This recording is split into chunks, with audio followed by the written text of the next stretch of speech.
Welcome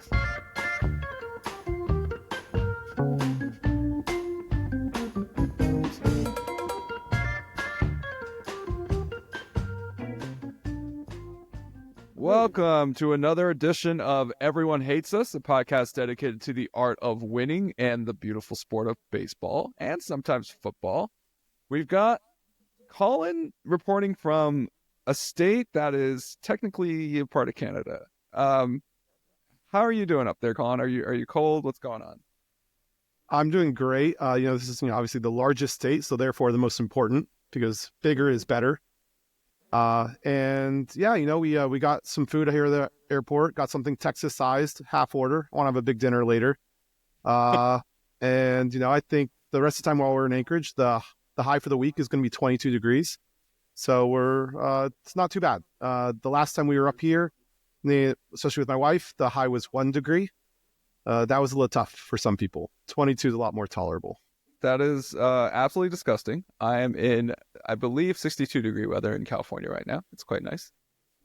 We've shot up all the way to the 40s today, so we're living large. Dan, of course, comes to us from Chicago, which is equally pleasant as Alaska, I'm sure. Yeah, we were in the low teens, high single digits last week, last week. So, yeah, 40s is great. I'm very glad. Oh, what's that sound? That's a beer I'm opening. We've got a great show for you guys today. We got a lot of MLB hot stove news going on. Top of the show, just checked. Outfielder Cody Bellinger is going to the New York Yankees. He has to shave a little bit, but you know who has to shave a lot of bit is Devin Williams, who's also going to the Yankees. The Yankees are just stockpiling assets through trade. They got rid of Nestor Cortez, who probably never wants to feel like a Yankee ever again after his last play was a home run in Game 1 of the World Series, a grand slam walk-off to Freddie Freeman. That's his final play as a Yankee. Dan, is that like that's as good a reason as ever to just get the hell out of Dodge, right? Like, yeah, and he's always been a nice, solid pitcher. I can't imagine I think he'll have a good time in the NL Central. Why not? Yeah, I do like his leg kick shenanigans. I'm sure they'll play well in the NL. Yeah, and on the Devin Williams facial hair news, I think he said that he hadn't shaved in 6 years. So like he hasn't been clean shaven in 6 years. So it'll be a big adjustment for him, I'm sure. I mean, he said he's going to try to keep it unshaven for as long as he can. Yeah. Which, I look forward to seeing a clean-shaven Devin Williams on the first day of pitchers reporting camp. In other news, Kyle Tucker to the Cubs. Obviously, one of my favorite players, outfielder for the Houston Astros, and a sneaky star. You know, he's been one of the most productive players over the past 3 seasons when he's healthy. And Dan, we have a fantasy league, and Kyle Tucker was my keeper for 2 years. I think I would not drop him because I knew he was a baller. I think anybody who plays fantasy baseball knows Kyle Tucker is a baller. He's as solid as they come. Professional hitter. Murph, what do you think about that pickup? Like, Kyle Tucker, good, bad? Are the Cubs frisky now, Murph, or are we? I still think the Cubs have a lot of holes. I'm not totally fully sold on them. I think this is a good aggressive move. Last episode, I believe I was critical of some of the big market teams not spending money. And, this is a move where I don't believe that this is a move a big market team makes unless they, are going to come in and pay the top market dollar and see this contract through. This isn't one of those where you buy it and then try and sell it off later type moves. Rockies. So in that sense, wherever, I think it's exciting. I think the NL Central I've been actually just shocked about how much everyone's been comfortable letting the Brewers dog walk them for the last several years. It's nice to see, some teams try and put up a fight here in this division. And I think, Nestor Cortez as well is going to, we talked about him. I think he's going to much prefer pitching in the NL Central versus the AL East. Yeah, rude that the Brewers have been, quote unquote, dog walking the NL Central.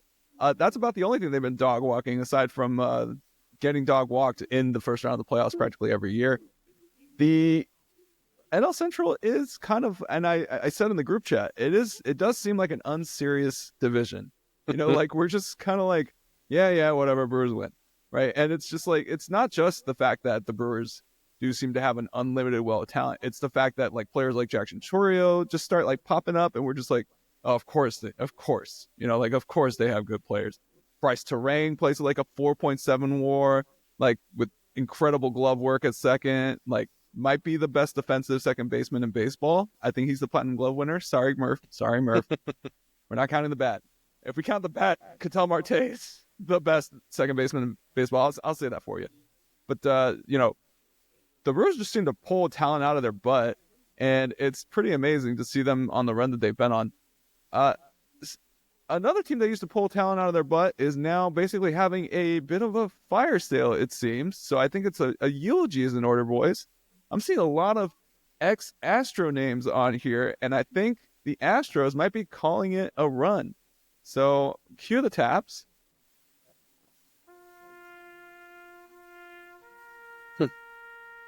I just want to eulogize right now the Houston Astros of the past. I think this could be very premature, and you might really regret this segment. Hey, you know what? I can't hear you, Murph, because Taps is playing. Carlos Correa is gone. Alex Bregman's probably gone. Kyle Tucker is gone. They pretty much have Yordan Alvarez, an aging Jose Altuve. It's looking pretty dark out there. They're looking to shop Framber Valdez. I think this is it. Good riddance. Rest in pieces, you cheating bastards. Houston Astros. Here lie the Houston Astros, 2017 to 2024. It was a good run. 2 World Series. I guess 1 World Series. 1 Mickey Mouse World Series and a real world. It's like just like the Dodgers. They got 1 Mickey Mouse World Series and they got 1 real World Series. And it's a good run. It's a good run for a quote-unquote small market team. The fact that the Houston Astros act like a small market team kills me. They're one of the biggest media markets in the country. They're in Texas where they have no state income tax. And we'll get to that. But it is very, very disappointing that the Astros act like a small market team. But they did shell out for Jose Altuve. I'll give them that. But the fact that they're selling right now is ridiculous. This run probably could have been 4 or 5 years longer. They had the talent. They have a division that implodes regularly. It's the Angels are doing good this year for like 2 months. Oh, okay, never mind. The AL West has been LOL Astros win for the past like decade, I feel like. And so RP to the Astros. Yeah, they did. They've done pretty good in that division. They're the second most recent champs to come out of there. So twist that knife. Nice. I think, the first time they don't make an ALCS in 8 years, and now we're, playing trumpets for them. I think this could really just age horribly. I don't know if I fully agree with this take. The only thing I will say is the only people that you listed that I think is a huge loss really is Tucker. That's losing a player in his prime. That's a very productive player. Correa, we talked about that one. We all thought that contract was going to be an overpay and that would be smart. Like the Dodgers don't make that contract. They let a player like Correa walk in that instance. They really let Correa specifically walk. Like they're not signing that guy. Dan, do you remember they were talking about us potentially signing him? And I was like, "LOL, get out of here!" Like that's not happening. Carlos Correa signed with like 3 teams in that 1 week where he kept failing. Like they kept. How many physicals are you going to fail? Yeah, he signed with the Giants. He signed with the Mets, right? And then the Twins. So yeah, when 2 teams say, actually, never mind, in that short of a span, that's not a good sign for your long-term viability. But yeah, Tucker's the sort of player you hold on to. I hadn't looked until just a moment ago, but he had 4.7 BWAR in like half a season last year. MVP candidate, guys. Yeah. And he played 78 games. Again, this is the only real loss. The rest are just, they're losing names of the core, but they're losing them when you should be letting these type of guys walk. Bregman's replaceable, honestly. I don't think they're really going to be hugely missing him as long as they do well, like a kind of bargain basement shop. I don't really fully sell the Astros like kind of being dead and gone. All this Tucker, if they trade Framber, like obviously things might change, but their pitching rotation's still okay. That division's still very open. I think there's a very solid chance we're watching Jordan bombs again. Just they just kind of got unlucky with the playoff draw this year too, because they didn't get to face the Yankees. Nice. That's a knife I'm all too happy to twist. Murph, I like where you're going with that. That's classic Green Bay Packers fan logic. Is we're letting them go when we want to, and we got plenty more where that came from. That is honestly, I'm looking at the stats here. They keep Ronel Blanco, who's a 30-year-old wonder. They've got obviously Yadier Diaz. They've got Jeremy Pena, who's still balling or relatively balling. He's fine. The shortstop hitting 100 OPS plus is balling. Okay, that is congratulations. He's a solid piece. So Kyle Tucker, Bregman out, but that's 8.8 wins out the door. That's a lot, And Jordan obviously DH, but he mashes 172 OPS plus. He had himself a quiet season. Wow, look at that. So it looks like they know what they're doing, but I don't know, Murph. It does feel very fire saley. I don't know. I think I feel somewhere. Yeah, I think they'll be solid, but when you're getting to the point where you're trading away a guy like Tucker, in the middle of his prime where he is right now, that's not a good sign for a long-term success. It's the sort of the flip side of what we were talking about with Soto last week. A team is willing to spend and pay to have a star, that's a good sign for the rest of the organization. When on the flip side, if you're a contender and you're sending away a guy like Kyle Tucker, who's proven time and time again that he's a great hitter, it doesn't bode well long term. Yeah. So I played the taps. I'm willing to wear it, but sorry, fellas. I think it's over. At least the run of dominance is over. And we're talking about quite the run there. They made so many ALCSs. They made the World Series it felt like perennially. Yeah, that was an amazing team. So I'll give credit where it's due, even if they cheated. All right. So teams spending money and players rejecting big money. We got Vladdy, who reportedly turned down a $340 million contract offer from the Toronto Blue Jays. And I did a little digging, and I wanted to do some numbers with So cue the numbers with theme music. Here's our most boring segment. Okay, so my first question about Vladdy getting a $340 million offers is that U.S. dollars or Canadian dollars? All right, because that's a lot of money for a first baseman who can't play first base. That's a lot of money. He's a DH, right? He's a glorified DH. Let's be honest, fellas. $340 million is a lot. Okay, but here's the thing. I spent the last hour working on a spreadsheet that calculates the actual tax liability of somebody who signs with the Toronto Blue Jays. And so that's what I've been working on. And I worked it out. So I think we can agree New York and California have prohibitive state tax rates, right? And so you have some pretty nasty taxes. For instance, the Juan Soto deal, I think we came out to, where were we at?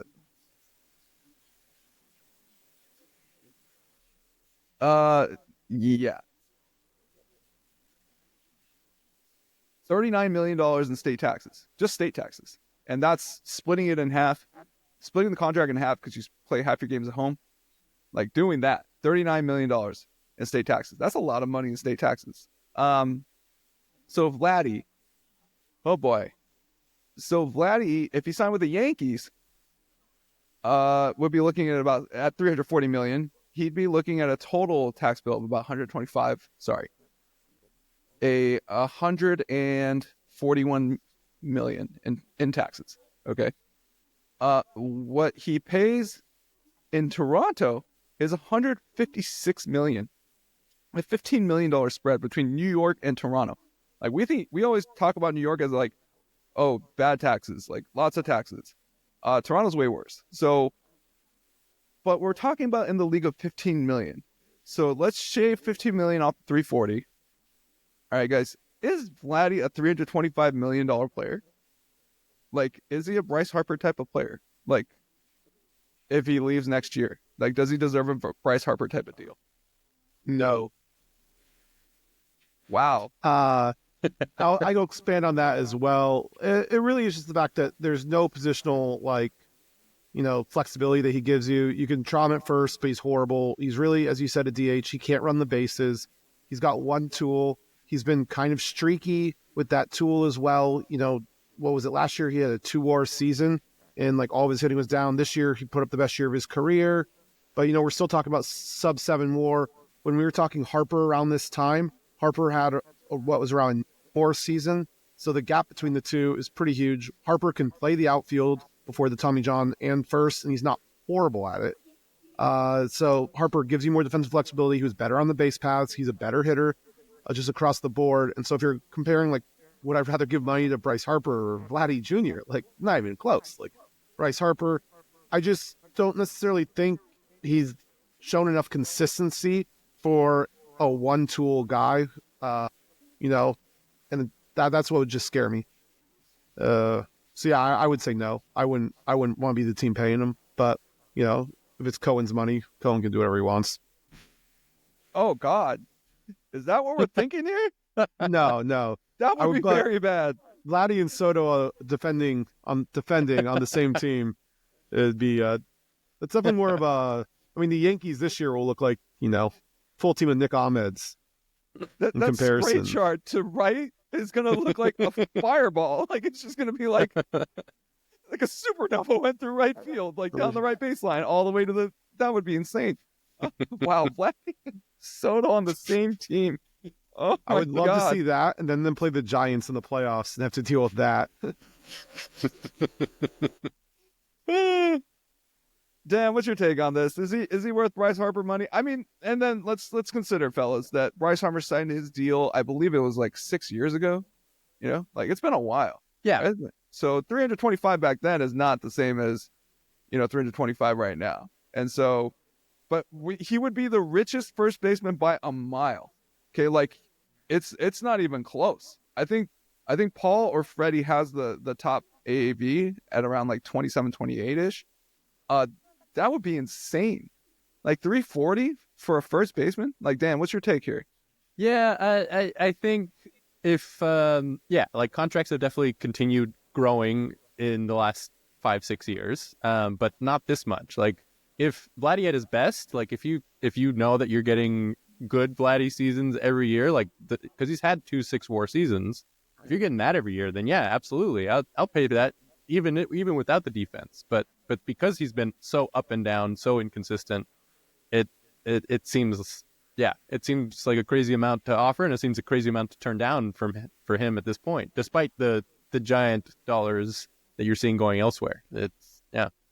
Well, remember, Bryce Harper took a dunk the year before he hit free agency, and I think that was kind of the Boris effect, right? It's hey, don't hurt yourself playing, because we're talking about literally third of $1 billion here.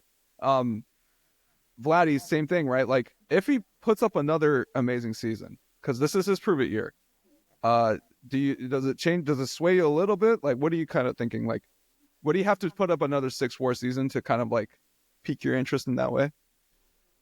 I mean, yeah. If we're talking $340 million, yeah, absolutely, he needs that sort of level of season, because that's the sort of season that I'm hoping for every year, 5-WAR, 6-WAR, that kind of player. The sort of player that, just to go back on it, Kyle Tucker is, that sort of consistency is what I want to be paying that amount of money for. And Vladdy just hasn't shown that. But when he's good, he's great. When he's at his best, he's one of the better hitters in baseball. Second half Vladdy last year was crazy. If you're getting that, then yeah, absolutely. But he's been so inconsistent that there's no way to really know that you're getting that. I also want to push back a little bit on Bryce Harper's dunking that one season. The reason why his WAR total was so low was because he absolutely just gave up fielding. He still had a 133 OPS plus, which Vladdy's only beaten twice in his whole career, including last year. So Harper proved that he was still an elite guy with the bat. I think everyone knew that he just decided to quit fielding for his payday. That obviously didn't scare teams away from paying him long term, but I guess I just want to kind of point that out. He was at negative 21 fielding runs saved. He just stopped even jogging. It was But like he brought it with the bat. And so I just think that's a little bit different than talking about someone like Vladdy, who's been up and down with the bat, and the bat is the only tool he's giving you. But Merv, I'm also talking about the MVP sandwich years and those years around his MVP season, which were pretty horrendous. Okay, like all considered, like if you look at 2016 Harper, and again, we're talking about a 23-year-old, all right? Like he's going to have some drop off or he's going to have a little bit of inconsistency. But I mean, that's a 114 OPS plus is nothing great, you know, and a 243 batting average. Like he had a real stinker of a year as well. So, and Dan, to your point, and it's funny because we're talking about Yuno's fantasy baseball team and two of his three keepers.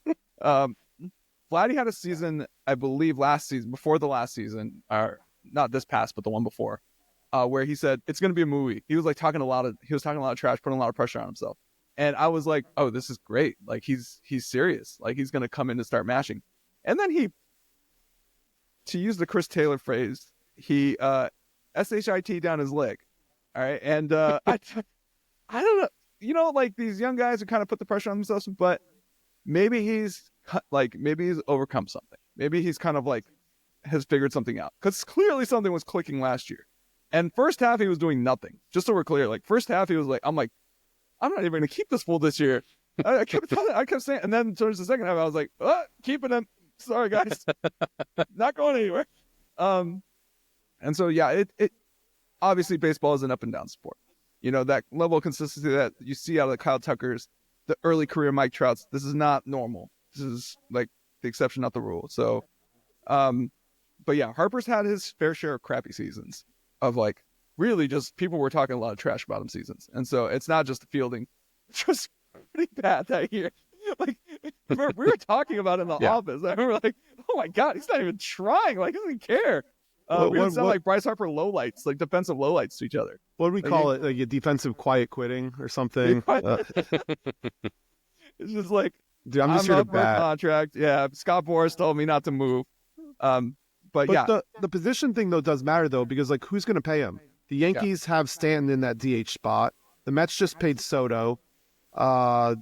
Just kind of going through the big spending teams traditionally, like, they're kind of already locked up there. The Red Sox are probably going to have to move Devers off of third at some point. He's still locked into a big move. The Dodgers, this is absolutely not Dodger move, is to throw this money at him. So I guess where's the Brinks truck backing up from? Because I just don't really see the team that's doing that for him, that has the pockets for it. And similar to like kind of what Dan and I were talking about last week, where these mid-market teams, they can't afford to have them put up 2-3 WAR seasons at that. Like that's a luxury purchase that teams like the Dodgers, Yankees, Mets can do by utilizing their salary to fill in like a league average player. But if you're going to pay this guy $320 million, as a mid-market team, you need 6, 7, 8 WAR seasons like every single time. So I don't think those teams are going to be comfortable giving it. So where is that money coming from? Do the Giants dare spend? Like they're the one team that has the pockets, but his hitting profile does not fit that stadium at all. So again, I just don't see the team that's going to offer him more than what the Blue Jays are. Yeah, I thought 340 already was an overpay, and even in Canadian dollars, it was an overpay. Okay, like that's a lot of money for a first baseman, and guys like first baseman should not be doing those types of. It should not start with a 2. All due respect, first baseman should not start with a 2. There's no positional versatility. There's no additional value added. And the bar for being a productive first baseman is so high. You know, you're up against Matt Olson, Freddie Freeman, Pete Alonso, like previously Paul Goldschmidt, Joey Votto was at the position. Like these are players that like the production at the position is extremely high already. And the premium that you need to be over that to justify that type of expense and the lack of positional versatility, it just doesn't make any sense to me. So $340 million, I thought was an overpay. I thought if Vladdy's going to get anything north of a 27 or 28 million AAV, it'd be on like a 5-year deal for like 140, 150. That's kind of what I was thinking. So that's my thinking, but that's just me. Let's move on from this topic. We'll be right back, and we'll get to a little bit of Hall of Fame update, and then we'll get into some football. And we're back. Thanks for hanging in there. We got some Hall of Fame update coming from Colin. Colin, of course, keeps an eye on the Baseball Writers Association Hall of Fame ballots. He also kind of gave us a nice little insight last week about how CC Sabathia might be a first ballot Hall of Famer, which is insane. It's insane. I refuse to believe it. I'm plugging my ears. You cannot make that guy a first ballot Hall of Famer. I love you, CC, but God, no. Anyway, Colin, what's going on? Like, how many votes in? Any trends? What's going on? Yeah, so we'll just kind of recap, I think, the three most important people on this ballot. With 7.5% in, Ichiro remains unanimous. No position players ever gone in unanimously. If Ichiro would be a fine person to make the first one, so it'd be great to see that continue to go. CC still on pace. Was on every single ballot in this past week. He's running at 93% right now. He's looking very strong to get in. And I also can say this week officially, Billy Wagner has made up all the ground he needs to do to become a Hall of Famer. He's picked up 4 votes. He was 5 votes shy last year. He's picked up 4 votes from people who didn't vote for him last year. One person who didn't vote for him is no longer voting, and the new voter that replaced him did vote for him. So he just needs everyone that voted for him last year to vote for him again, and he will be a Hall of Famer. So we are staring down a 3-person class, which is exciting. On other news, Carlos Beltran continues to be the largest gainer. There's a solid chance he makes the Hall of Fame next year. If not, I think he's a lock by 2026. But Beltran, Hall of Famer, seems like it's as rubber stamped as possible. Along those lines, not getting as much love, Andrew Jones. Andrew Jones was the highest returning player on this ballot, not named Billy Wagner. He's been making up some ground, but unlike Beltran's on his 3rd ballot, Andrew Jones is on his 8th. He only has two more. He's running slightly behind Billy Wagner if Billy Wagner gets in on his 10th and final ballot. So Andrew Jones not making up the headway that I think he really kind of needed to this year so far. But again, early returns, we can see if the later guys kind of go into them. Another thing that I find interesting is the continued turn on the steroid guys. Basically, early on, the steroid guys were kind of mixing out around like 30%. Doesn't matter if you're Barry Bonds, Roger Clemens, Alex Rodriguez, that's kind of where you're going. And then they kind of did their voting roll purges, and all of a sudden the percentages went up. People stopped caring as much, and you saw 10, 12% gains. People thought maybe A-Rod would be able to like reverse this. But no, we're on like year 3 of kind of a downward trend of them losing support actually from people that were previously voting for him. Alex Rodriguez, he's only on his 4th ballot. Manny is dead. He's on his 9th. There's no way he makes this up at this point. So the steroid guys, I think it's pretty comfortable to say that they're not getting in. And the last but not least, poor Torrey Hunter. It's very rare for a guy who survives a vote to fall off of it. He's still at 0 votes. Not looking great for Torrey Hunter, but still a lot still to play. But I mean, even Ian Kinsler has a vote, so it's not a great start for old Torrey. Ian Kinsler had his time, okay? Yeah, he was pretty good there for a while. Pretty good there for a little bit. Man, that's a great update. Thanks, Murph. It's good to know that, it's moving apace. My thing is, I just want one Korean baseball writer, one Korean guy who cares, to not vote for Ichiro. Because I don't want him to be the first unanimous, because he's a racist bastard. And the comments that he made about South Korea, not cool. And I love Ichiro as much as the next guy. But first unanimous position player is that racist douchebag? Doesn't sound like you love him. I love him. Doesn't sound like you love him as much as the next guy. There you go, Dan. That's exactly it. I'll drink to that. See, because if you're going to be racist, you can't be the first. Like, I'd rather he took steroids. You know what I mean? Like, I would have been like, oh, fine with that. Because I'm fine with Barry Bonds getting in. I don't care. Like, Barry Bonds played on my rival team, like the team that I'm supposed to hate. And you can't help but respect it. This guy had an on-base percentage, though, like over 600. Or like over 60%. Okay, like, there's no way you can disrespect that.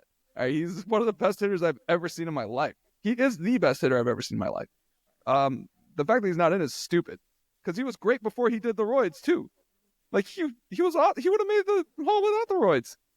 And you're telling me just because he decided to show us a little bit of what the steroids can do, he's not going to get in? That's ridiculous. A little bit. It's like, imagine, no, because like literally we would tell each other, like, dude, Imagine if Shohei Ohtani took steroids. We already saw that. It's Barry Bonds, dude. Like, that's what it looks like.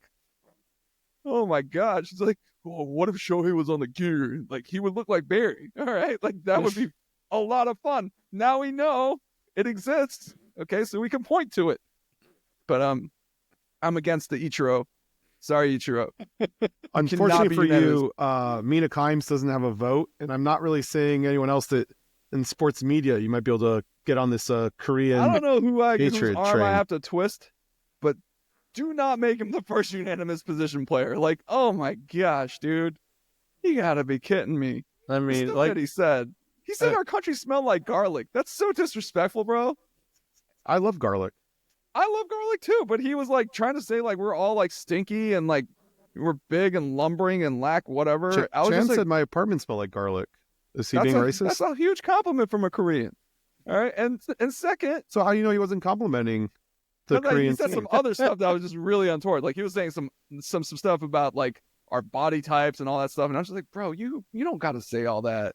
Like, come on, dog. Like, you're one of the best baseball players ever. Like, bro, come on. And like when we beat them when South Korea beat Japan in the WBC, he was seething. Like we did the original flag plant on the mound. Like we put the Korean flag on the mound after we beat Japan. It's like the most disrespectful thing I've ever seen in my life. I was like, this is an act of war, dude. Like legit, if Japan had an army, they'd be lining up, bro. Like it was bad. And Ichiro was seething. Like you see him like screaming in the dugout, just like let out like a guttural yell and then just walks into the clubhouse, like storms off. And I'm like, you know what, dude? Smells like garlic, doesn't it? So I forgot we can't cuss. You're the only one that breaks the rule. Like I'm the only one. I am the only one that breaks the rule. It was justified. You can't talk trash about Koreans. The non-alcoholic beer is really getting to me, boys. Like I'm on one. I'm on one. I would like to see him get in first ballot and show up to the induction ceremony with Apollo Antonono. Why? Oh, just to twist the knife on this, the Korean nationalism that you've been showing here recently. It's not Korean national. It's just like, dude, don't be a jerk, man. You know how many Korean people love Shohei Ohtani? Like all of us. All right, we all love him. Okay, it's like, dude, the cat can ball. What do you want me to say? All right, there's no nationalism there. The cat can ball. We love him. Ichiro just had to open his dirty racist mouth. Okay. So that's my little. If I have a podcast, I'm gonna talk about Ichiro Suzuki racism. Are you kidding me? What the hell? Why would I even have a podcast if I can't do that? It's just a dear friend. He should get nowhere near that douchebag. But he's a dear friend, and I would love him. A great man, a great baseball player, but a racist douche as well. All right, let's move on to some NFL. Let's keep it moving. All right, fellas. Let's start with the NFL MVP. I mean, NFL MVP odds. Okay, so obviously, weird year for MVP because Pat Mahomes is. He's starting to look more like Pat, but he was not looking like Pat in the early season. But I think the NFL MVP is kind of an intriguing storyline this year for the first time in a while. And we've got. I'm going to pull up the odds. These odds are brought to you by Screw Them because we're not putting on any gambling websites. All right. Josh Allen, minus 900. Lamar Jackson, plus 550. Saquon Barkley, plus 1,300. Jared Goff, plus 2,000. Sorry, I never thought I would say Jared Goff MVP candidate in my life. I went to USC. I knew he could ball. Jared Goff, plus 2,000 for the MVP just tickles my jimmies. Baker Mayfield plus 7,500 and Joe Burrow plus 7,500. We'll stop at one guy and you guys know who it is. Sam Darnold plus 7,500 and Jordan Love plus 10,000. Sorry guys, the Darnold has spoken. Stop the count. I mean, it's not really Jordan Love's fault because, Malik Willis, just played so well that it makes him look less valuable by default. Well, your team is also good. You know what I mean? What are you talking about? Like, your team is also good. And also, Josh Jacobs is running his butt off for you guys. Look, didn't this guy have 400 carries the other season? Like, I thought he's supposed to be dead. This guy's we're running out. him into the ground. Just running him in the man. We are getting our money's worth. Yeah, you tell me that. My gosh. Yeah, no. So Jordan Love obviously looks a little bit worse for the wear, but all right, now at the top of this ballot, we got Josh, we got Lamar, usual suspects, right? We got Saquon, and we got Jared Goff, we cut it off at Saquon. Murph, since you're the one who originated this topic, who's going to do it?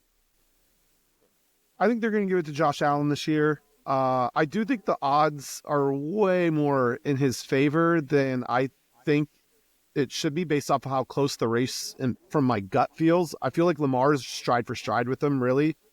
You know, you look at Lamar, it's actually kind of funny because everyone thinks of Lamar as the better rushing threat, but it's actually Josh Allen's rushing threat that actually has him above Lamar this year.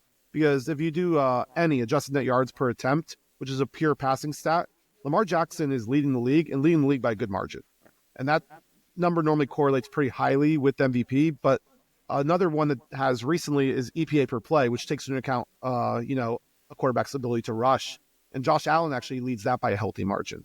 So Josh Allen's running is actually making up for Lamar Jackson's superior passing. I know casuals would probably be shocked to hear that, but that is absolutely what's happening right now. You can't help but to think that in my opinion, there's two things driving the odds right now.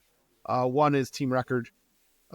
Despite the head-to-head win that Lamar has, they do have 5 losses. There hasn't been a quarterback hasn't won the MVP outside the top 2 seeds since 2008. So there's no way Lamar's getting there. Even if they beat the Steelers and win the division, which it's no guarantee they even win their own division right now, they're still not going to catch the Bills or the Chiefs, so they'll be a 3 seed at best. I think the other thing is I think from the voters, there's going to be a general feel that they kind of gave Lamar one last year, where that was one of the weakest MVP years. I would also throw back since 2008 because I do not like that Peyton Manning 2008 MVP at all. But I don't really love Lamar's argument for that one. I think it's going to make it easier for people if they're flipping a coin in their head to, have that coin flip fall Josh Allen's way. Dan, take? Yeah, I think, MVP, for better or worse, definitely has a narrative component. And I think a couple of the things that Colin said, the team record matters, even though, you can argue whether it should or it shouldn't, based on your definition for MVP. But it does matter in the real world and how they're selected. And yeah, there's got to be some element of voter fatigue. Like Lamar's won it twice, and he won it last year, and now there's a guy that's playing just as good, arguably better, on a team that's doing better, and that's the sort of guy that wins MVPs. And yeah, I would also think that some people see Josh Allen as due, like he should be winning, and he's having the season that, again, he's having the sort of season that wins MVPs, and yeah, I fully expect him to win. If he keeps playing how he has the last couple of weeks. If you're having a season that wins MVPs, maybe don't lose to the Los Angeles Rams. I'm going to come in here and come in hot. All right. You know who beat the Rams by himself practically? My boy, Saquon Barkley. All right. I don't want to hear it, okay? If we're going to use the Rams as the measuring stick, I think Saquon Barkley deserves to be MVP. All right. And he took a fat poop all over the Rams run D. It was glorious. No, I'm with you guys. Obviously, I can't do this.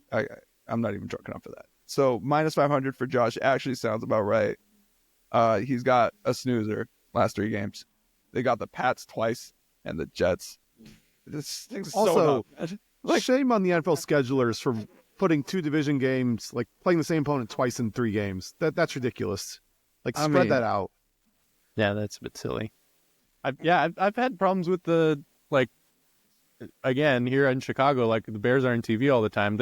I feel like they just played the Vikings and they play them again this weekend. Yeah. No, they just had the OT game, and then now it's yeah. I mean, but can we talk about those Vikings jerseys? The Bears didn't really, second with Dan real quick. The Bears didn't really play last night. So I would argue that there was rude. One game very and maybe unnecessary. All right, my boy Caleb came through in garbage time. All right,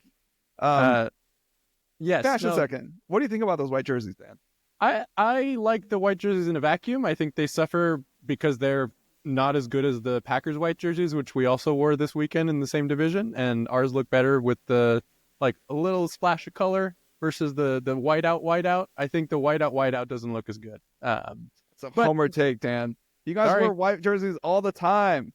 Okay. Yeah, Like, but not white jerseys, white pants. Yeah. That's a new look, and that's a sharp look. And if we hadn't done that and the Vikings did that, then yeah, like they in a vacuum they look good, but being in the same division as a team that's doing it better, I'm sorry. I'd like to take this moment to apologize to the good people of Minnesota, all 12 of you.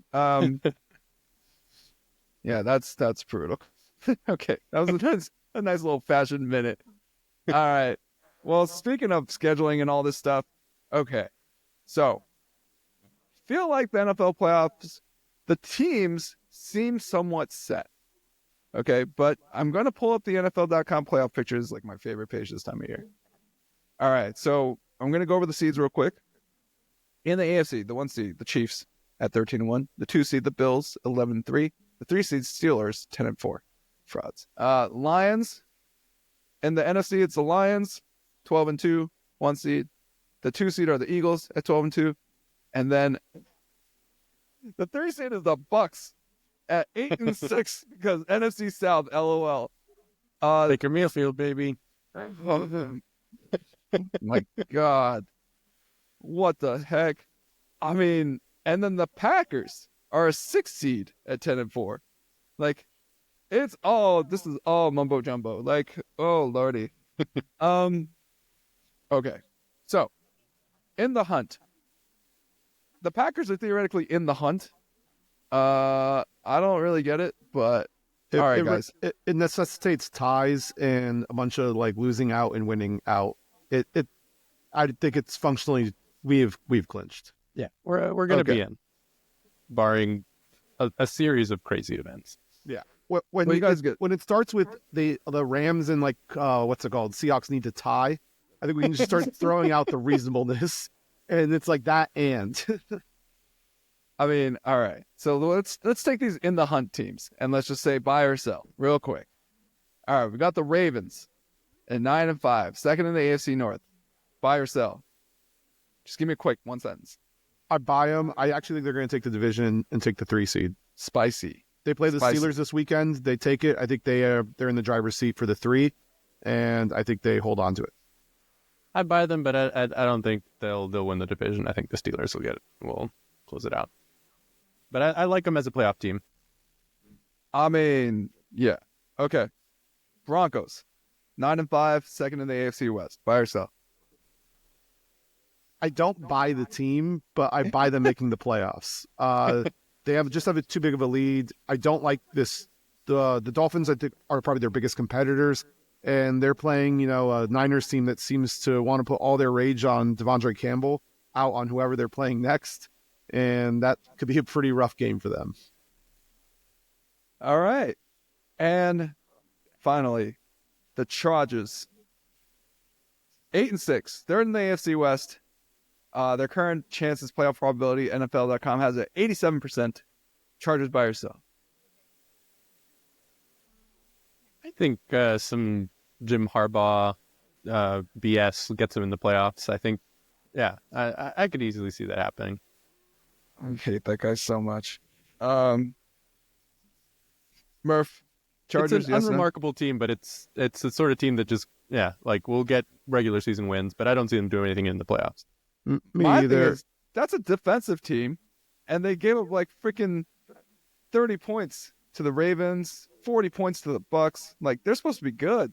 Like, what happened there? 40 points to the Bucks, and then that offense does nothing. And they just lost Dobbins, which is not going to help. Yeah, I mean, end of the day, they have a 2-game lead on the playoffs, and they still have yet to play the Patriots and the Raiders. So those are trap games for that team, man. They can't score points. All right. Yeah, I think they'll make it in. Okay, let's go to the NFC side, and we have one spot that's kind of spicy. All right, so we got the Bucks, 8-6. I think we kind of talked about they're probably in. They're probably winning the NFC South, right? The Rams are first in the NFC West, and their probability is 54%. So they don't own a tiebreaker or something, right? Like, what's going on here? What do you guys think about the Rams' chances? I mean, they've been hot. They've been playing well since they got healthy. They started 1-4, I think, and now they're they've been sort of on a run since then. And I think I like them to win the division over the Seahawks. I think. I mean, I think that the receiving pair has been playing well, and that's a tough group to stop, especially with Kyren Williams as well. But I don't see them as like big contenders in the playoffs. But I think the with the run that they're on, they'll end up winning the division. 54 seems a little low. I mean, the Seahawks still at 72%. Sorry, I want to correct myself real quick. Okay. They're at 72%. The Seahawks still have to play the Vikings, so I don't know. It's tough. They have 2 tough games.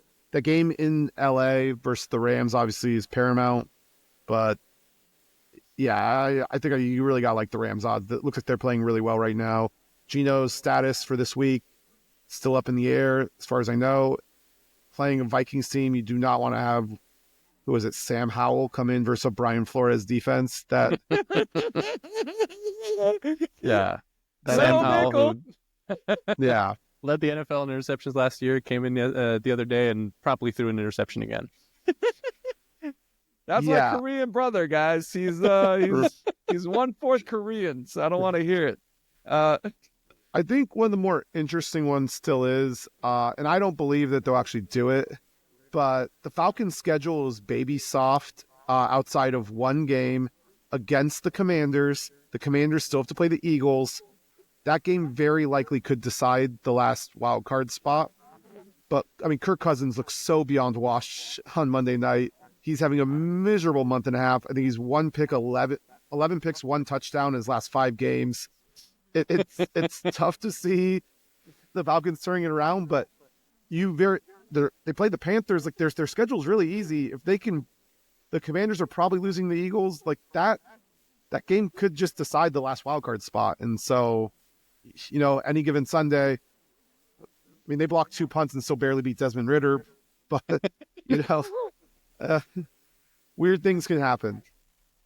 Throw Michael Penix in there. Stir the pot. Something, who knows? Oh, absolutely should put Penix in. Kirk Cousins can't even hand the ball off. Like, his Achilles is clearly not fully healthy. He can't. Pay 9 fingers to Kirk, dude. They're pot committed. No, we've seen recently teams be pot committed and then not, and then end up going on runs. Think of what the Niners did with Trey Lance. They cut him loose after 3 first-round picks. That's a big pot. They went That's a big Purdy. pot, yeah. Think all the money the Seahawks gave Matt Flynn, never even started him a game, and just went with Russell Wilson. And then speaking of Russell Wilson, yeah. Exactly. About that guy. So no, I mean, you're 7-7 right now, and Kirk Cousins has put up 5 awful games in a row. And if it wasn't for a soft roughing call last night, they might have dropped that one too.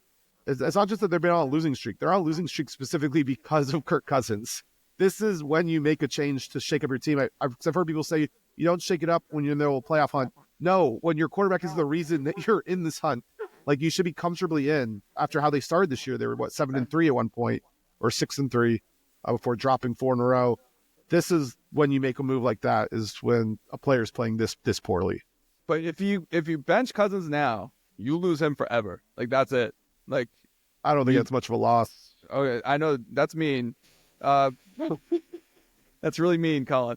But you lose him forever, and you put a lot of pressure on Mike because you got to come in and you got to do something. And people are going to be because it's kind of close. If they're listen, man, if they're 5-9, nobody's whatever. Yeah, come on, Mike. Show us what you got. They're 7-7. They're in the thick of it a little bit. They have a shot. It's a remote shot, but it's a shot.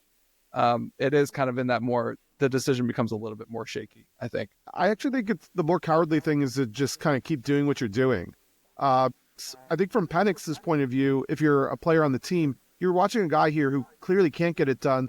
A lot of those passes were ducks coming out of his hand, first off. But let's not even get into it. He looks bad. He can't even run fast enough to hand the ball off out of under center. They have to run out of shotgun more from it. They had 24 first and 10s, and they ran it on first down, 23 of them. Like, they don't trust him. The one time they didn't, he threw a pick, by the way. So maybe that was accurate. They don't trust him to do anything, and he's not even able to get Bijan the ball, like, where on the right mesh point, which is ruining the running game as well. Like, he's not even operating at a serviceable level at this point. Even if Penix is unready, Penix can, I swear he can at least hand the ball off properly. I assume. Maybe that's why we haven't seen him yet. Maybe in My other theory is, maybe he can't. Maybe he can't, guys. My other theory is that Kirk's hurt and something's up. Like either a back injury or something. And that's I think he never healed fully from the Achilles, and it's regressed a little bit on him. He does look he looks gimpy. Sounds like the sort of guy you want to bench. Dude, the poor Atlanta Falcons are like the Angels today. They're just taking it. We're just beating them senseless. I'm sorry. I mean, they've been a real boring team the last 6 years. Like, they had the corpse of Matt Ryan. They tried out Ritter, Mariota. Like, they just have been a really boring team to watch. But their defense and special teams have been good enough that they don't get blown out. They're winning 7 games a year. I mean, they've already won 7 games this year. They're just a tough team to watch. All right. Let's talk about another 7-win team. The Arizona Cardinals, who started off the season looking like, and then it just kind of kind of fell apart there. They've had losses to the Seahawks twice. Seahawks twice. 16-6. Ew. Yuck. And then they lost to NFC West football, baby. Woo, NFC West football. Oh, man. They blew out the Jets, and then they lost to the Vikings by 1 in a nail-biter. It's like, guys, what's going on with the Cards? Is Kyler, okay, I got a better question. Is Kyler Murray any good? Is he going to ball, guys? Because, I'm waiting. I thought this was the year, but it has definitely not been.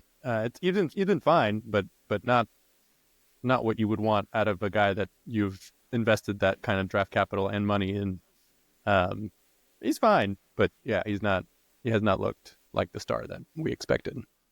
Also, starting off this year, the Commanders dropped a couple games, and I was talking about this is the stereotypical, he did it in Arizona, whatever, the Kingsbury Cliff. But actually, maybe it's the Kyler Cliff, because he's not being as great here in this back half. Not certainly what he was playing. He was at a Pro Bowl level, to start the season, got him off to that early start. He hasn't quite hit those highs as of recent weeks. On the other end, though, they have a get-right game against a very bad Panther squad this weekend. That should get them to 8-7, especially assuming a Seahawks loss to the Vikings, and you're talking about a potential win against the Rams, and all of a sudden you're cooking a little bit here. And the Cardinals have always played McVay tough. That is the one team that they actually have played well in the division. So they're not dead yet, but you certainly don't like the trend line. Yeah, they are streaky as it goes. Lost to you guys and won 4 in a row. But these teams are like the Chargers, the Dolphins, the Bears, the Jets. These are like the Washington Generals. I don't know what you guys expect. The Bears. Yeah. And then you got 3 losses against actual teams like Seahawks, Vikings, Seahawks again, I guess. And then they beat the Patriots last week, and they're going into the matchup against the Panthers, at the Rams, then end the season against the Niners. It's rough, guys. This is a rough one. It's hard to watch because Kyler, believe it or not, at one point was second in QBR in the league, which is pretty good. He's not putting up the counting stats that you expect out of a Pro Bowl caliber QB, but he's making the winning plays. Yeah, when he looks good, he looks really good. But yeah. So yeah, there was a little dark horse MVP chatter for Kyler earlier in the year from Mina Kimes, of all people, and she got absolutely destroyed over it. I felt horrible. I was like, guys, look at the QBR rankings. All right, who we got here? Oh, we can go all day, guys. The Dallas Cowboys apparently still in playoff content. They will not go away. They're like a roach. They're like a cockroach. I thought we stomped them out, but here they are. They're back. To 6-8. They're in the NFC East. The Cowboys. Oh boy. Okay. Buy or sell on the Cowboys, guys. They should have been dead, but they are here. I buy the fact that they can play spoiler in the last couple weeks of the regular season. I would not be surprised if they end up being a really, really rough loss for a Bucks team that can't afford to drop one, ruin the Eagles' shot at the 1 seed or the Commanders' wildcard spot. Like, they have 3 juicy playoff matchups down the stretch here. Keep in mind, Mike McCarthy, winning record with Cooper Rush as a starting quarterback. That's a real stat. He's routinely played very frisky with Dak sidelined, specifically with Cooper Rush. I think they take one of these 3 games, and they affect the playoffs, but not because of themselves being functionally relevant about making it. I have never seen a team so relentlessly hell-bent on a first-round playoff exit every year. Like, they just, even when they shouldn't even be in the playoffs, they're going to find a way to do this, guys. Oh, boy. Well, they got Bucks, they got us, and then they got the commies. So that's a slate if I ever saw one. Hope your defense holds up, guys. But, they beat the Panthers. They beat the Giants. Yeah, which the Panthers were favored for the first time in 34 games, but that... They beat the Commanders though earlier with Cooper Rush already. So they went into Landover, Maryland, and they went on the road. Cooper Rush balled them out. Like, do you think the Commanders, if there's a win and in game, are going to be super comfortable going into Arlington? Absolutely not. Hopefully the curtains are open, so that's going to be a Sunday night game if that's the case. They won't let the curtains affect that one. Oh man! All right, guys. Well, we're rounding third here, so let's bring it in. Okay, matchup you're most looking forward to this week. All right. So, fellas, let's start with Dan because I think Dan actually had one prepared. So, Dan, what's the matchup you're looking forward to? I probably most looking forward to in soccer. I'm looking forward to Barcelona Atletico Madrid. Saturday, first, second place in the Liga. But the real answer is probably the college football playoffs. I'm excited for, a lot of matchups we haven't seen before. If I'm watching one, probably Texas Clemson would be the one, which they've never played before. Which is wild because that is crazy. They have 7 combined national championships and they've never played. Texas. 7th best record all time in winning percentage for Texas. Yeah, and how many of those were during the time that Clemson was good? AKA in the past 2 decades. I haven't seen Texas do jack. Who you got? I think Texas wins. Ooh, spicy. I'm not really sold on Texas at all. The quarterback, the Ewers was looking rough for sure. Yeah, but I think the rest of the team is good enough to beat Clemson. I don't think they'll advance further in the playoffs, but I think I guess the thing with me is Clemson's so bad defensively versus the run, but Texas doesn't really run the ball very well either. And so then it's Evers. If he struggles, they're going to start doing that thing where they start benching him for Arch. Then Arch will not do anything, and they'll put Evers back in, and the whole team just kind of starts that's what happened in both Georgia games or whatever, where Sarkisian just can't make up his mind on what quarterback he wants to back. And I feel like this Texas team is a classic Texas team where it's super talented, but they're getting the less out of some of their parts that they really should. And Dabo's proven, even though he is kind of a dick. That's probably a plus in college football. Works in your favor. I mean, now that Nick Saban's out, I feel like Dabo's the one who's going through it the most with this NIL and transfer portal stuff. He's probably just what is going on? He's mostly refused to engage. I think they had almost no transfers. That's how it's not going good.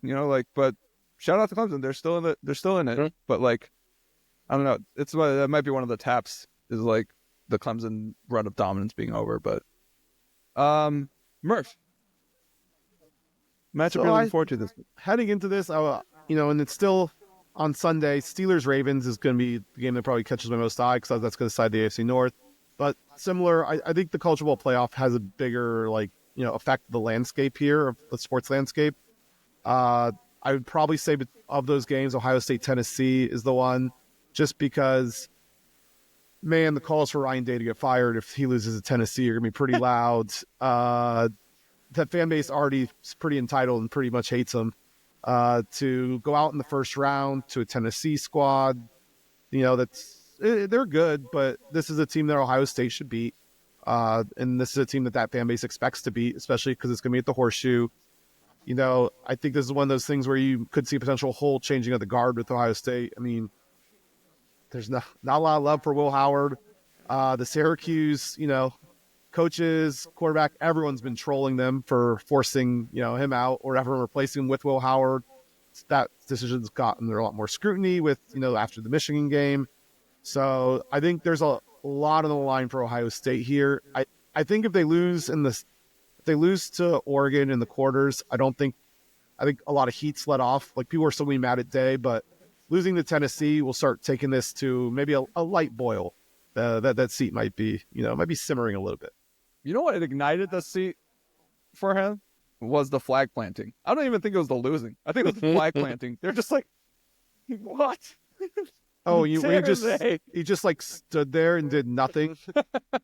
What do you want him to do? Pull out a gun and shoot a kid? Like, most coaches go out there and try to stop their players from assaulting other people and be de-escalators in a conflict.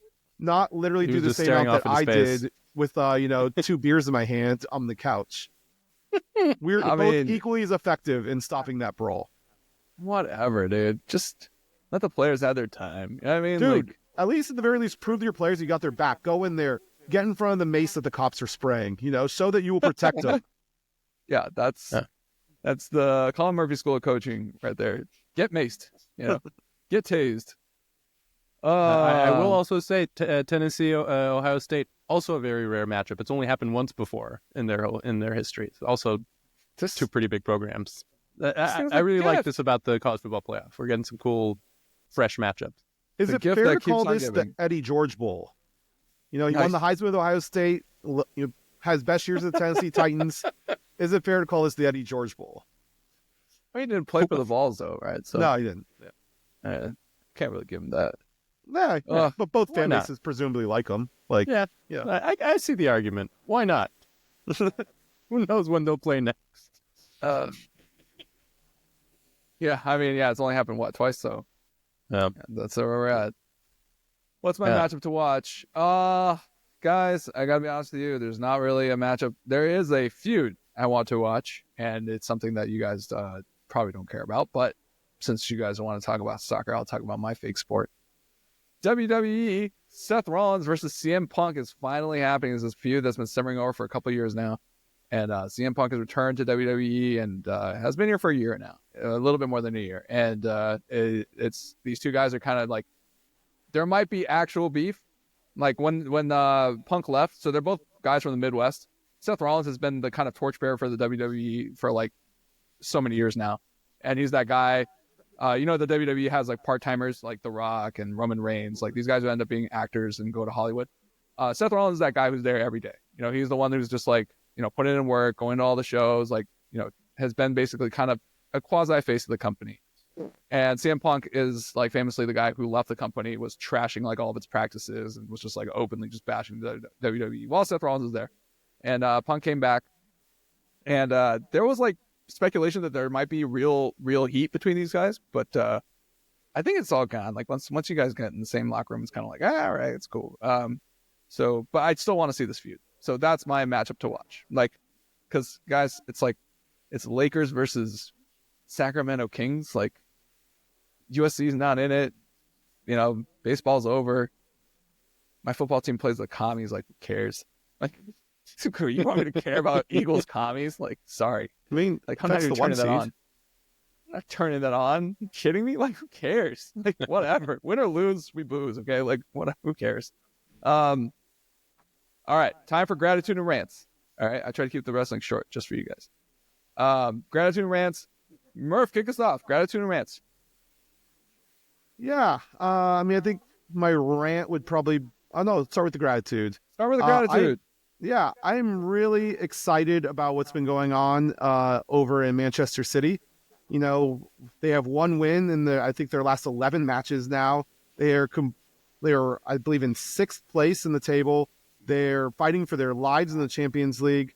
Pep Guardiola came out after choking a 1-0 lead to, their fellow rivals, Manchester United, who are like 13th in the table, and said, I'm just not good enough anymore. I'm not good enough for this. It seems like he is being broken. It seems like Mourinho was right. He was a bald fraud. And no, it's just great to see all the dirty money that they've been doing, all the charges that have been levied against them for, kind of getting away from financial fair play and everything else that they're doing. It's good to see this team who had kind of ran away with the last several Premier League seasons, just kind of really going through a stinker. It was nice when Bayern collapsed last year, although we all saw that coming once they signed the Tottenham player. But it's good to see kind of one of those teams that's kind of been up on top just kind of get humbled a little bit. And I don't think there's a team that really deserved that more than Manchester City. Okay. You got a rant for us? Yeah, I do have a rant. It's less of an angry rant, but I would say it's more just kind of lamenting the fact that home field advantage is very quickly dying, especially in professional sports. As cool as it was to hear "Go Pack Go" out in the Seahawks Stadium on Sunday, that was, a bastion of one of the loudest stadiums in America, one of the most passionate fan bases. But even the Seahawks faithful too are getting priced out of their own games. This is something the Packers had experienced earlier this year when the Lions kind of took over Lambeau to an extent. You could definitely hear the Lions fans acting big, but it's just tough to see. One of the great things about sports was obviously seeing the hostile environments and kind of the rabid home fans. And the more the games get sterile, just there's some of the atmosphere is lost. And I don't like seeing that. That's a good rant. I like that. Dan? Hey. All right. So I was going to shout out college soccer with Maximilian Kissel's 95th minute golden goal winner for the national championship for Vermont. True Cinderella story. Catch the replay if you have the opportunity. The announcer really gets into it. But I've heard the feedback from so instead I'm gonna be thankful about Gukesh Domoraju becoming the youngest ever chess world champion this past week. A really exciting matchup. It was tied going into the 14th game. Blunder by Ding Liren in the 55th move, I think. And he celebrated by going bungee jumping. So a man of the people, 18-year-old Gukesh Domoraju. Very thankful for him.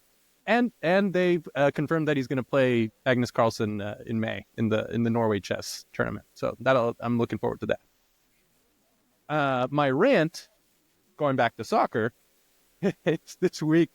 They announced the next couple of World Cups in 2030 and 2034, and they did all sorts of shenanigans to the 2030 World Cup, which was going to be Spain, Portugal, Morocco, but they added games in Argentina, Uruguay, and Paraguay as a sort of tribute to the 100th anniversary of the World Cup from 1930 to 2030. But the real reason that they did that was so that they could have South America be included in the continental quota for that World Cup so that they could give it to Saudi Arabia for 2034. It is once again just full corruption by FIFA. Infantino probably lining his pockets 3 or 4, 10 times fold for another sports washing operation. Winter World Cup coming in 10 years in Saudi Arabia. So that I do not like at all.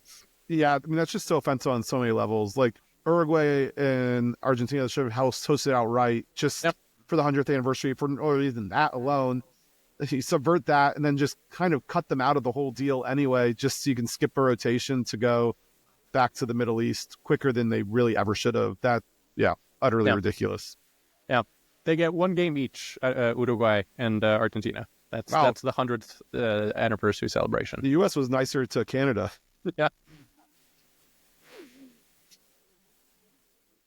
All right, doing over there, Oh my god, are we done talking about soccer? Sorry, I was zoning out the whole time. This freaking soccer podcast bullshit. Okay. Yeah, let's do gratitude rants for me. I'll do a real quick gratitude, and I'm kind of late on this one, but I really think I ought to.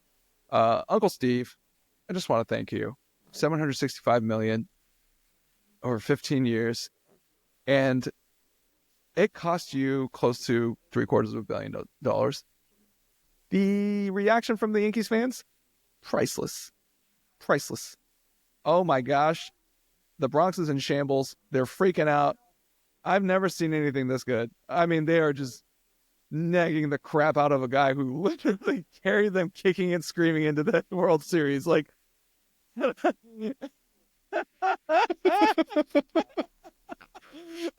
Yankee fans are so salty. It's amazing.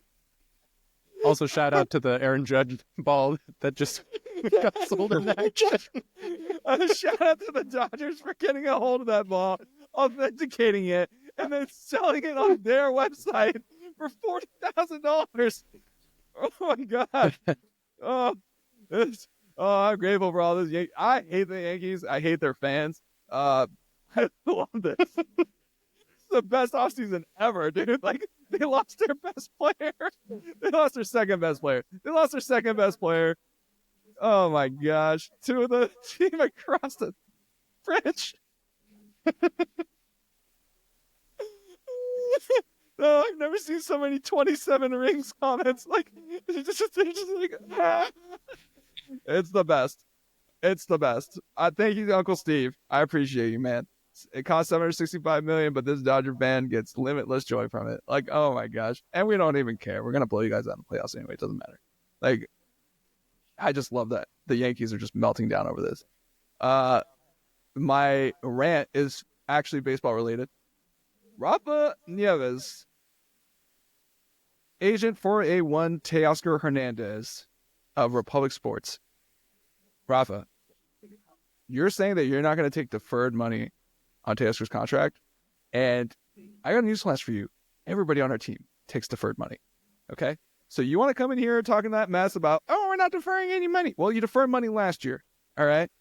And you were gloating mid-season about how, oh, nobody wanted me, but now he's good. Look at him go. Like, bro, everybody defers money on our team, okay? That's the bottom line. So don't come in here with the, oh, we're not going to defer any money. Bro, the fact that we're moving heaven and earth to make room for Teo on our team, all right? Like, Mookie Betts is playing effing shortstop. We signed Conforto to be on the other side as like an insurance policy. I don't want to hear it. Rafa, get your client to sign on the line. This is insane. Like, I don't know how much longer I'm going to wait for this, but this is ridiculous. We have parted the seas. Don't piss on the sand, okay? Like, we're not taking deferred money. Shut up, all right? I don't want to hear it. And Teo, come back. We need you, baby. All right? That concludes it. Great week. Colin, stay warm. Dan, you too. Stay warm.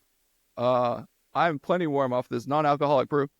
It was great having you guys. Thank you always to my co-hosts, Colin Murphy and Dan Grievitz. If you're watching on YouTube, like, subscribe, leave some comments. Tell us that I'm wrong. Tell me to stop drinking. Tell me whatever you want. And obviously, coming to Spotify and the podcast app near you. So this one, I'm going to try to edit this up and send it out. We're getting better. We're getting into a good place. So we'll see you guys here, Murph, same time next week. Yeah. Same time next week. Yeah, I'll be at Homer. Shout out to the NBA Cup final being tonight and us. No one mentioning it until right now at the very end. I like how they're trying to make that a thing. It's not a thing. Okay? Like, football is still on, dude. Like, get a hold of yourselves. College football playoffs, man. Like, they really put it right in the middle of, like, you know, sports having their actual, you know, title. Yeah, it's like, oh, look at me. We're just like, dude, it's not even Christmas. Your season hasn't even started yet. Like, stop. Oh my gosh. Yeah, shout out to the NBA. Technically going on. Yeah, I guess there's like, I refuse to acknowledge it until the Packers are eliminated. That's kind of my rule. I'm kind of the same way. I'm just like, the Eagles still playing. All right, cool. Well, I'm basically only following because of fantasy. Yeah, that's another reason to do it. But yeah, it's like, Lakers. Yeah, whatever. Ronnie, is he playing yet? All right, go Dodgers. Go Dodgers. Give us 5 stars. See you next week.